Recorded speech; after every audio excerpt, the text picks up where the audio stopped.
Good morning है सबैजना आरामै हुनुहुन्छ भने आज गरेको छु म पनि ठिकै छु हैन। अनि आज पनि टक पार्कमा बसेर आज चाहिँ घाम लागेको छ, बवाल घाम लागेको छ हैन। हिजो चाहिँ बवाल जाडो थियो, हिजो चाहिँ मोबाइल पनि अडाउन नसक्ने अवस्था थियो अस्ति चाहिँ हैन। हिजो नि त्यस्तै हावाहुरी लाग्ने कहाँ हैन, त्यस्तो चिसो थियो कि एकदम -3-4 थियो हिजो पनि हैन, एकदम चिसो नै थियो बाहिर। आज चाहिँ एकदम घाम लागेको छ र मेरो आज ड्युटी पनि छ।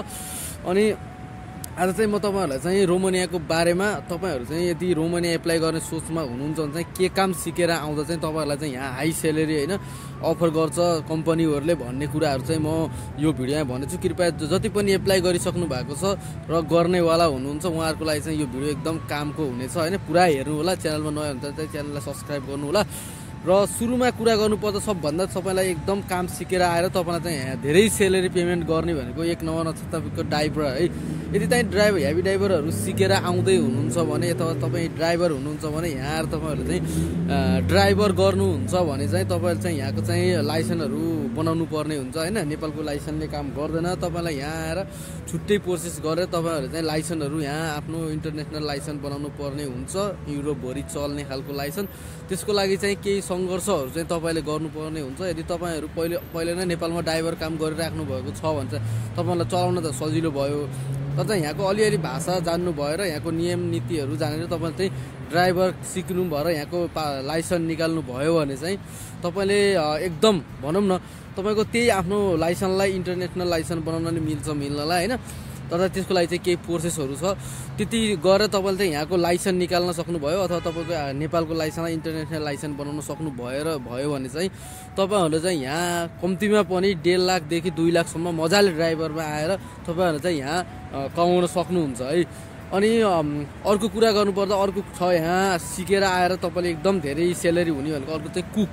यदि चाहिँ तपाईहरु कुकमा आउँदै हुनुहुन्छ भने चाहिँ कुकमा चाहिँ एकदम हाई डिमान्ड हुन्छ, यहाँ एकदम कुकको चाहिँ एकदम आवश्यकता हुन्छ हैन। यदि चाहिँ तपाई जुन टाइपको कुक भयो नि भयो, तपाईलाई एउटा त्यही कुक हुनुपर्छ भन्ने छैन। तपाईले चाहिँ केमा कुनमा अब एप्लाई गर्नुभएको छ, मानव तपाईहरुले पिज्जा बनाउन तपाईलाई आउँछ हैन, अनि तपाईले चाहिँ अब सुसी फुडहरु बनाउन आउँछ।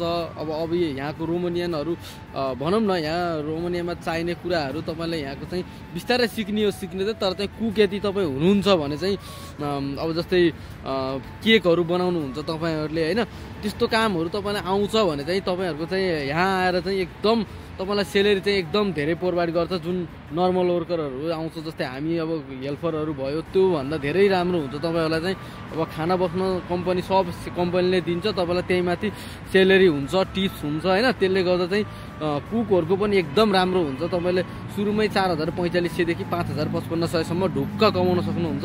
कतै जान्न त्यति चाहिँ एकदम तपाई चाहिँ एकदम राम्रो कुक हुनुहुन्छ भने हैन, त्यो भनेको लगभग नेपालले 1.5 लाखसम्म चाहिँ तपाईले मजाले कमाउन सक्नुहुन्छ है रोमानियामा। यदि तपाईलाई कुकको कामहरु सबै आउँछ भने तपाईहरुलाई मजाले कमाउन सक्नुहुन्छ।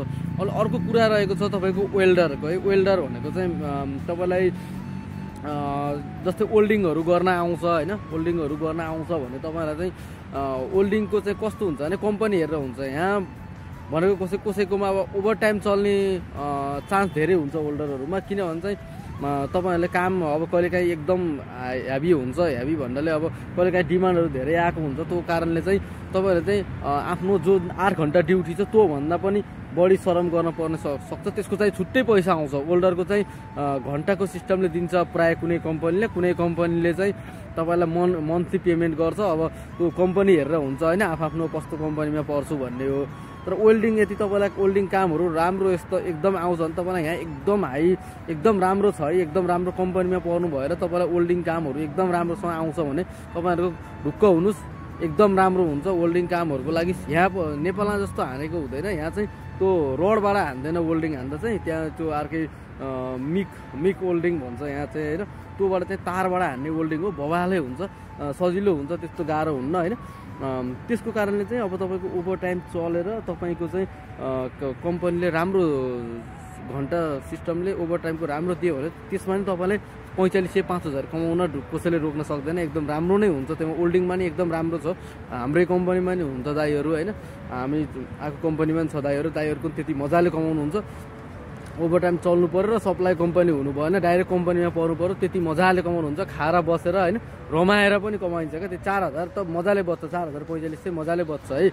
अनि अर्को छ भनेको अब लेडिजहरूको लागि भनेको ब्युटिसियन है। यदि तपाईँहरूले चाहिँ रोमानियामा आउँदै हुनुहुन्छ, तपाईँलाई ब्युटिसियन ब्युटी पार्लर सम्बन्धी सबै नलेज छ अथवा तपाईँले नेपालमा 4-5 वर्ष विगत कति वर्षदेखि गरिराख्नु भएको छ, तपाईँहरू चाहिँ रोमानिया आउने सोच बनाउनु भएको छ र ब्युटिसियनमा चाहिँ एप्लाई गर्ने सोच्नु भएको छ भने चाहिँ एकदम ब्युटिसियनमा पनि यहाँ बवाल स्यालेरी दिन्छ होइन। तर चाहिँ तपाईँहरू चाहिँ काम चाहिँ सबै जानेको हुनु पर्यो। नेपालको भन्दा यहाँ धेरै नै एकदम ब्युटीतिर अझै बढी फोकस गर्छ मान्छेहरूले। यहाँको भनेको 60-70को बुढीहरू पनि एकदम भर्खरको जस्तो भएर हिँड्न खोज्छ, त्यही भएर चाहिँ यहाँ काम धमाधम पाउँछ ब्युटिसियनमा होइन। तर चाहिँ तपाईँको मेन पावरले चाहिँ के गर्छ भन्ने कुरा हो, त्यससित लिङ्क कस्तो छ भन्ने कुरा हो। एकदम ब्युटिसियनमा चाहिँ लेडिजहरूले चाहिँ एकदम भनौँ न एकदम काम चाहिँ एकदम तपाईँलाई सजिलो पनि हुन्छ। अब के अरू एकदम हेभी काम होइन त होइन, आफूले सिकेको जानेको कामहरू सजिलो हुन्छ त्यस्तो ब्युटिसियनमा। खासै अब मेकअप सेकअप गरिदिने अब नेल यताउतिको के हो होइन, तपाईँहरूलाई थाहा छ होला जुन पनि ब्युटिसियन हुनुहुन्छ त्यो गर्दा चाहिँ तपाईँहरूले चाहिँ एकदम यहाँ चाहिँ हाई सेलेरी पाउनुहुन्छ। सुरुमा तपाईँहरूलाई सिक्ने केही टाइम लाग्ला, तर त्यो सिकिसकेपछि तपाईँको कम्तीमा पनि 4,4500देखि 5,000सम्म तपाईँहरूले यहाँ मजाले अर्निङ गर्न सक्नुहुन्छ। प्लस टिप्स कसैले टिप्स पनि दिन्छ तपाईँहरूलाई ब्युटिसियनमा होइन। त्यही भएर चाहिँ जो पनि ब्युटिसियनमा आउँदैन हुन्छ उहाँहरूको लागि पनि यहाँ रोमानियामा राम्रो छ, तर काम सिकेर चाहिँ आउनु पर्यो है। अर्को छ तपाईँहरूको चाहिँ एकदम काम लाग्ने भनौँ न एकदम भनेको मेसनमा है। मेसन भनेको चाहिँ मेसन भनौँ न होइन, मेसन भनेको चाहिँ तपाईँको यो इट्टाहरू यो वालहरू राख्न आउँछ नि तपाईँहरूलाई, जो जेन्ट्सको लागि हो। जसलाई पनि यो जेन्ट्सको लागि जुन यो भनौँ न जसलाई पनि इट्टाहरू लगाउन आउँछ, तपाईँलाई वालहरू लगाउन आउँछ, त्यस्तो कामको लागि यदि जो कोही पनि आउँदै हुनुहुन्छ उहाँहरूको लागि पनि यहाँ रोमानियामा एकदम राम्रो छ। तपाईँहरू चाहिँ यदि इट्टाको गाह्रोहरू लगाउन आउँछ होइन, एकदम तपाईँहरूले चाहिँ पहिलेदेखि नेपालमा पनि त्यस्तो कामहरू गरिराख्नु भएको छ भने चाहिँ यहाँ एकदम राम्रो छ। 8 घन्टा ड्युटी 5 दिन काम, ओभर टाइम अब छुट्टै कम्पनी अनुसार त्यति गरेर पनि तपाईँले चाहिँ बेसिक स्यालेरी यहाँ 3500देखि 4,000 रुपियाँ सुरुमा पाउनुहुन्छ। कतै जान्न त्यहाँ भन्दा अब कम्पनीको अनुसारले रुल्स ओभर टाइम यताउति भयो भनेर राम्रो भयो भने 4,045 5,000 त्यही भने जति चाहिँ तपाईँले ढुक्क पाउनुहुन्छ। ढुक्क भएर आउँदा हुन्छ, काम चाहिँ सिकेर आउनु होला, त्यत्तिकै हुँदैन। यहाँ काम चाहिँ यहाँ पर्फेक्ट काम चाहिँ काम भनेको चाहिँ 8 घन्टा काम भनेपछि 8 घन्टा काम मजाले दिनुपर्छ होइन। त्यही भएर चाहिँ तपाईँहरूले पनि काम सिकेर आउनुभयो भने चाहिँ यहाँ बवालै हुन्छ होइन। सेलेरी पनि राम्रो छ। अब अनस्किल छ, केही भाषा आउँदैन, काम आउँदैन भने चाहिँ त्यसलाई त कहाँ धेरै सेलेरी दिन्छ चाहिँ। कोही कन्ट्री नेपालमा छैन नि त त्यस्तो मान्छेलाई त होइन। त्यही भएर चाहिँ काम सिक्यौँ साथीहरू, काम सिकेर आयो भने यहाँ जुन कन्ट्रीमा गयो नि सिप हो, पहिला सिप छ भने मान्छे जसै यसै पैसा कमाउँछ होइन। तपाईँहरू नआत्तिनु होला ल। र त्यसरी नै अर्को जब रहेको छ हाउसकिपिङ है। हाउसकिपिङ भनेको केटा केटी दुवैले गर्छ त्यो काम होइन। यदि तपाईँहरू हाउसकिपिङ अरू कुनै कन्ट्रीमा गरेर आउनु भएको छ र नेपालमा पनि गर्नुभएको छ भने उहाँहरूको लागि पनि यो राम्रै हुन्छ। रोमानिया होइन एकदम राम्रो सेलेरी पेमेन्ट गर्छ।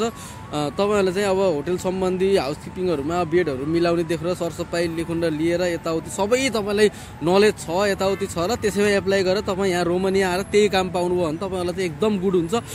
सुरुमा अलिअलि अब गाह्रो होला तपाईँहरूलाई चाहिँ, अब यहाँको भाषाहरू बुझ्न यताउति अलि गाह्रो नै हुन्छ।